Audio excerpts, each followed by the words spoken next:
हळद रुसली कुंकू हसले या मालिकेच्या पुढील काही येणाऱ्या भागांमध्ये आपल्याला आता खूप मोठा असा ट्विस्ट पाहायला मिळणार आहे आणि तो म्हणजे आता बाळजाबाईंच्या नाकावर टिचून कृष्णा गिरवणार दुष्यंतकडून पाटीवरती अभ्यासाचे धडे। आता नेमके कृष्णा कुठले धडे गिरवणार पाटीवर आणि काय घडणार हे सगळं जाणून घेण्यासाठी आपला हा व्हिडिओ शेवटपर्यंत नक्की पहा। चला तर मग मित्रांनो, अजिबात वेळ वाया न घालवता सुरुवात करूया आपल्या आजच्या या व्हिडिओला।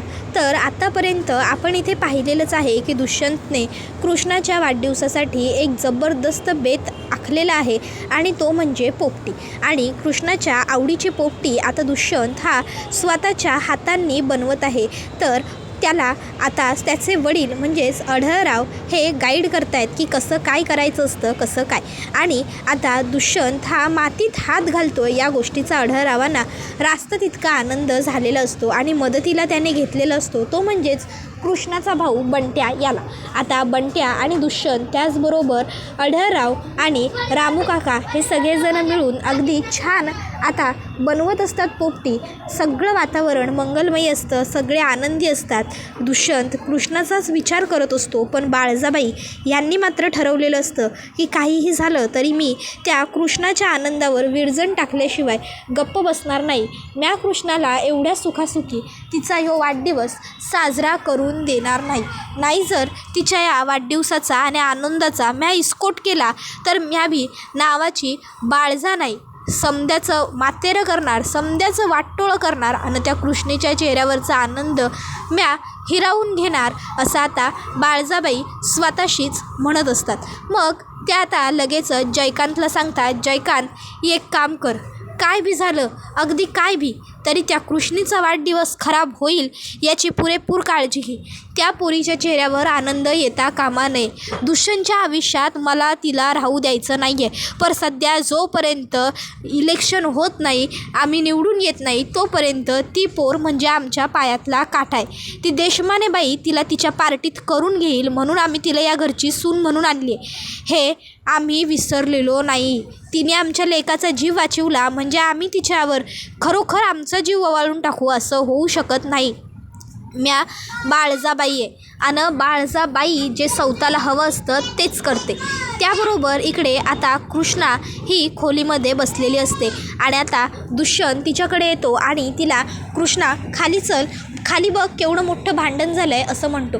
आता कृष्णाला खाली भांडण झालं हे ऐकून खूप मोठा आश्चर्याचा धक्का बसतो। कृष्णा म्हणते कोणाचं भांडण आणि कशापायी? मग कृष्णा धावत पळत आता खाली येते आणि खाली आल्यावर बघते तर काय, तिकडे छान अशी पोपटी तयार करून ठेवलेली असते। कृष्णा पोपटी बघून खूप खुश होते, तर पोपटीपेक्षाही जास्त खुश ती बंट्या आणि भक्तीला बघून होते। कृष्णा म्हणते भक्ते तू? त्यावर भक्ती तिला मिठी मारून सांगते की हो, दाजींनी तुला सरप्राईज द्यायचा प्लॅन केला होता ना, म्हणून मी बी तुला इश केलं नव्हतं। त्यावर हे ऐकून तर कृष्णाला आणखीन छान वाटतं। कृष्णा दुष्यंतला म्हणत असते म्हणजे दुष्यंत सरकार हे समजून तुम्ही केलं आहे माझ्यासाठी? त्यावर दुष्यंत होकार देतो। आता कृष्णा दुष्यंतला बघून खूप म्हणजे भरून येतं तिला, तिचे डोळे पाणावलेले असतात। ती म्हणत असते खरंच दुष्यंत सरकार, अहो तुम्ही माझ्यासाठी हे एवढं सगळं केलं आहे हे बघून मला खरोखर लय भरून आलं आहे बघा। नाही म्हणजे आज पावतर बानंतर एवढं समजं माझ्यासाठी कुणी बी केलं नव्हतं आणि आज तुम्ही केलं आहे। मला लय म्हणजे लईच भारी वाटायला लागलं आहे। जगातलं समद्यात भारी बड्डे आहे आजचा माझा आणि समधी सुख आज माझ्या पावलांजवळ आली आहेत असं वाटायलं आहे बघा। दुष्यंत म्हणतो अगं पुरे कर, किती हवेत घालवशील मला? चल आता छान तीच पोपटी पहिल्यांदा तूच उघड आणि पहिली तू खा, मग सगळे खातील। त्यावर कृष्णा म्हणते अहो नाही, असं कसं पहिल्यांदा म्या खाऊ? दुष्यंत सरकार तुम्ही एवढं समज केलं आहे, मग पहिला मान तुमचा। त्यावर दुष्यंत म्हणतो तुझा वाढदिवस आहे, आज मान अपमान असं काही नाही, पहिलं तू खा। मग कृष्णा पहिलं खाते, नंतर सगळी खातात। वाढदिवस छान साजरा होतो। मग आता बंट्या आणि भक्ती हे कृष्णीचा निरोप घेतात आणि घरला यायला निघतात। आता ते दोघं जण जेव्हा घरला यायला निघतात, बंट्या आणि भक्ती लईच खुश असतात। बंट्या रस्त्यात फक्त दुष्यंतचा आणि कृष्णीचंच कौतुक करत असतो। बंट्या म्हणत असतो दाजीसनी ती माती हातात घ्यायला अजिबात आवडत नाही, पण आज आपल्या कृष्णीसाठी चक्क त्यांनी मातीला हात लावला। भक्तिताई तुला ठाव आहे का? अगं म्हणजे दाजी मला विचारत होते काय करू काय करू काय करू. मग नंतर त्यासनीच आठवलं की आपल्या कृष्णेला माती केवढी आवडते ती, आणि मग त्यांनी स्वतःहूनच मातीचंच काहीतरी करायचं ठरवलं. आता ते बोलता बोलता घरी आलेले असतात आणि घरी आल्याच्या नंतर आता त्या ठिकाणी पूजा त्यांचं हे सगळं बोलणं ऐकते. आणि जेव्हा पूजा त्यांचं हे सगळं बोलणं ऐकते तेव्हा पूजाला खूपच जास्त राग आलेला असतो. पूजाची खूप जास्त चिडचिड झालेली असते, तिचा इगो दुखावला गेलेला असतो. ती विचार करत असते माझ्या डीला या मूर्ख बावळट अनाडी कृष्णाने पूर्णपणे गावठी बनवून ठेवलेला आहे. ज्या डीला मातीची घाण वाटायची, चिखलाचा तिरस्कार होता, राग यायचा त्याला धुळीचा, आज माझा तोच डी त्या बावळट मूर्ख भेद्रट कृष्णासाठी काय तर मातीत हात घालतोय, मातीतून पोपटी तयार करतोय. You how ridiculous is it. पण काहीही झालं तरी डी फक्त माझा आहे, फक्त माझा आहे हे आता ती मनात म्हणत असते. आणि आता ती त्या दोघांना म्हणते shut up both of you. काय चाललंय तुमचं मगापासून? कृष्णा कृष्णा कृष्णा, दुष्यंत दुष्यंत दुष्यंत. बास, किती गोडवे गाता रे तुम्ही त्या दोघांचे. कंटाळा येत नाही का तुम्हाला त्या कृष्णाचं कौतुक करून करून? मला इरिटेट होतं तिच्या नावाने, माहिती आहे ना तुम्हाला. त्याबरोबर भक्ती म्हणते कृष्णे हिचं नाव ऐकून तुला का बरं इरिटेट होतंय पूजे? हां अगं त्या दिवसाला तर चांगलं वागलीस की तिच्याबरोबर, भन आहेस ना व तिची. नाही ती या घरात होती तवर राग करणं ठीक होतं, पण आता तर ती या घरात बी नाही. मग त्यावर मग मात्र आता पूजा ही काही बोलत नसते, ती गप्प राहते. तर आता लगेचच भक्ती पुन्हा म्हणते पूजे तुझ्याशी बोलायला लागलो आहे म्या. त्यावर पूजा म्हणते ते मी म्हणजे ते एवढं बोलून ती आता मला काही नाही बोलायचं आणि मी उत्तर द्यायला कोणाला बांधील नाही आहे असं म्हणते आणि तिकडनं बाहेर निघून जाते. आता खरं तर पूजाकडे उत्तर देण्यासाठी उत्तरच नसतं आणि म्हणून ती अशी वागलेली असते. बाहेर येऊन ती आता स्वतःला जरा शांत करत असते.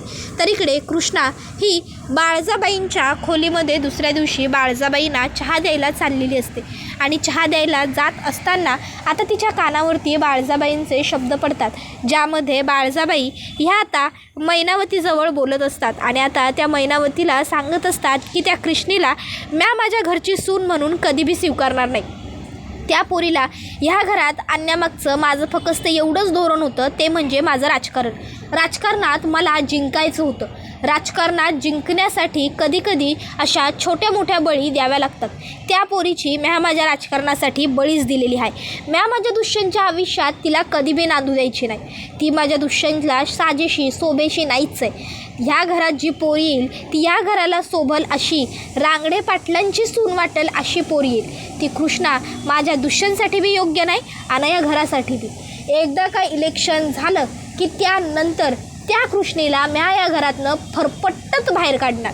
त्यावर बाळजाबाईंना मैनावती विचारते अहो बाळजाबाई पर ते कसं?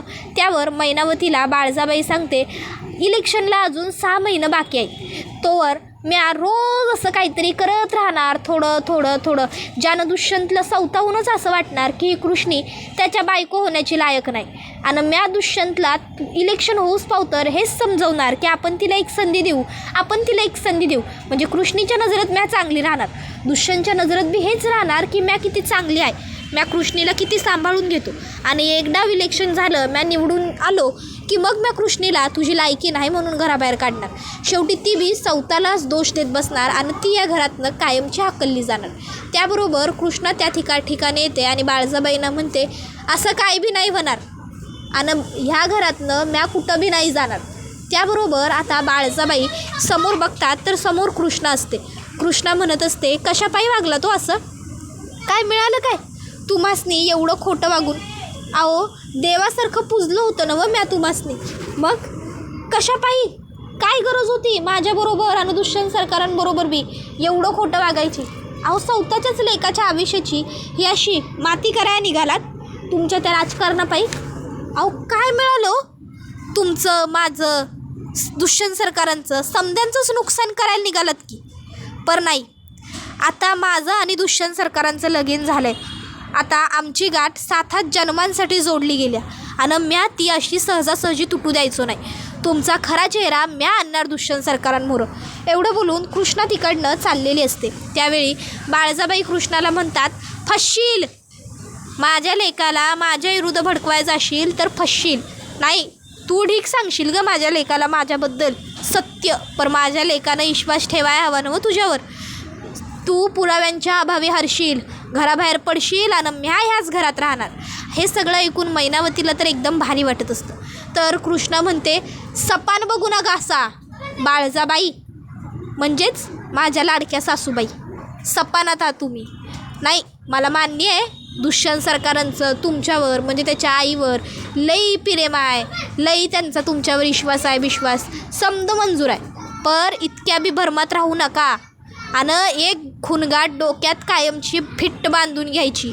म्या सौभाग्यवती कृष्णा दुष्यंत रांगडे पाटील, रांगडे पाटलांच्या घरची लक्ष्मी, रांगडे पाटलांच्या घरची थोरली सून, तुम्हासनी सांगतो म्या या घरातनं दुष्यंत सरकारसनी सोडून कुठं बी जायची नाही. आमच्या दोघांमध्ये कोणी बी तिसरं येऊ द्यायची नाही आणि आमचा संसार सुखाने बी करील. आणि मग कृष्णा खोलीत निघून आलेली असते आणि गप्प बसते. दुष्यंत म्हणतो, काय गं, तू आईला चहा द्यायला गेली होतीस ना, मग एवढा यायला वेळ का लागला? बरं ते सगळं सोड, जाऊ दे, मला तुला ते सगळं सांगायचं नाही आहे. मला एक तुला खूप महत्त्वाची गुड न्यूज द्यायची आहे. कृष्णा म्हणते, काय? त्यावर दुष्यंत सांगतो, मी ठरवलं आहे की मी तुझा अभ्यास घेणार. कृष्णा म्हणते, काय? त्यावर दुष्यंत म्हणतो, अगं त्याच्यात असं पॅनिक होण्यासारखं काय आहे, उलट आनंदाची गोष्ट आहे, मी तुझा अभ्यास घ्यायचं असं ठरवलं आहे. हे बघ कृष्णा, तुला बेसिक मराठी इंग्लिश काहीच येत नाही, कमीत कमी तू मराठी तरी शिकायला हवं, म्हणजे आ ई स्वर व्यंजन ह्याच गोष्टी. आता कृष्णाला स्वर व्यंजन तर कळत नाही. मग दुष्यंत म्हणतो, अगं म्हटलं ना आ ई म्हणजे स्वर आणि व्यंजन म्हणजे क ख ग ते सगळं व्यंजन, मग तुला ते शिकायला हवं. बघ तुला स्वतःचं नावही लिहिता येत नाही, मग असं कसं चालेल? उद्या तुला कमीत कमी तुझी सही जर कोणी विचारली तर तुला सही करता आली पाहिजे, स्वतःचं नाव कॉन्फिडेंटली इंग्लिशमध्ये सांगता आलं पाहिजे, मराठीमध्ये तुला बाराखडी पाठ पाहिजे, एवढं तर तू करू शकतेस ना. कृष्णा म्हणते, आहो दुष्यंत सरकार, कशापायी तुम्ही माझ्या अभ्यासाच्या मागं लागायलायसा? नाही जमायचं मला हे समज, नगा उगाच तुम्ही स्वतःची डोकं पुडी करून घेऊ.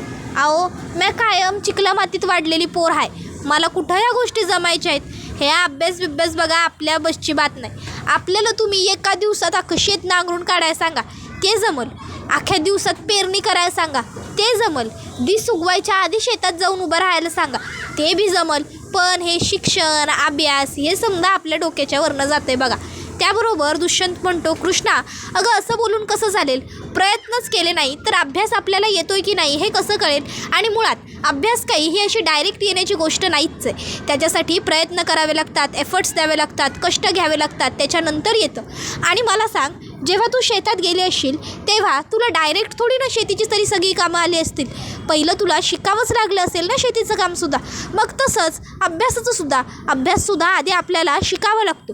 एकदा का तू शिकलीस ना की बघ आपोआपूनच तुला सगळं काही सोपं वाटायला लागेल आणि मग तू सगळं छानरित्या पारसुद्धा पाडशील. मला खात्री आहे ना तुझ्यावर. तू अभ्यास करायचा म्हणजे करायचा कृष्णा, आणि तुझा अभ्यास मी घेणार, त्यामुळे काळजी करण्याची काही गरजच नाही आहे तुला. त्यावर कृष्णा म्हणते, दुष्यंत सरकार हे बघा, मला विचार करायला थोडासा वेळ द्या, मी विचार करतो, ह्या तुमच्या प्रस्तावावर काय करता येईल आपल्याला ते ठरवतो आणि मग तुम्हासनी सांगतो काय. मग कृष्णा पुन्हा अंगणात येते आणि विचार करत बसते. इतक्यात तिकडे आढळराव येतात आणि म्हणतात, काय सुनबाई, आज वारं कुठल्या दिशेनं वाहतंय, काय मनात चाललंय काय? मग कृष्णा दुष्यंतने सांगितलेला प्रस्ताव आढळरावांना सांगते. आता आढळराव म्हणतात, अहो मग चांगलीच गोष्ट आहे की. नाही म्हणजे तुमचा धनी एवढी बुकं शिकलाय, त्यातली एवढी बुकं तुम्ही न शिकता 4 शब्द जरी शिकला असता त्याच्याकडनं तरी उलट चांगली गोष्ट आहे. ते म्हणतात नवं, घरची बाई शिकलेली असली तर अख्खं घर शिक्षित होतं. आता तुमच्यापासून सुरुवात, तुम्ही शिक्षित असाल तरच समजा घर सुशिक्षित होईल नवं. हे बघा, दुष्यंत बरोबर जर तुम्हासनी जुळवून घ्यायचं असेल की नाही तर तो म्हणायलाय तसं त्याच्या मर्जीप्रमाणे तुम्हासनी वागावं लागेल. अहो त्यानं त्यांच्या मर्जीच्या खिलाफ जाऊन तुम्हासनी आवडतं म्हणून मातीत हात घातले, आता ते हँडग्लोज की काय मोजे घातले होते, आता ठीक आहे त्याला सवय नाही म्हणून एवढं तो करूच शकतो. पण तुमच्यासाठी तो मातीबरोबर जुळवून घ्यायला लागला. जर तो तुमच्यासाठी मातीबरोबर जुळवून घेऊ शकतो, तुमच्या आवडीच्या गोष्टीबरोबर जुळवून घेतोय म्हणजे मातीबरोबर, तर त्याच्या आवडीचं काय आहे? बुकं, अभ्यास, अक्षरं. मग त्याच्या आवडीसाठी तुम्ही बुकं आणि अभ्यासाशी जुळवून घेऊ शकत नाही होय सुनबाई. अहो एखादी गोष्ट आपल्याला जर सोपी वाटत नसेल का नाही तर ती गोष्ट आपण कुणासाठी करायलो आहे की नाही हे लक्षात घ्यायचं. एक डाव आपण ते कुणासाठी करायलो आहे हे आपल्या लक्षात आलं की नाही, मग आपण बरोबर ती गोष्ट करतो.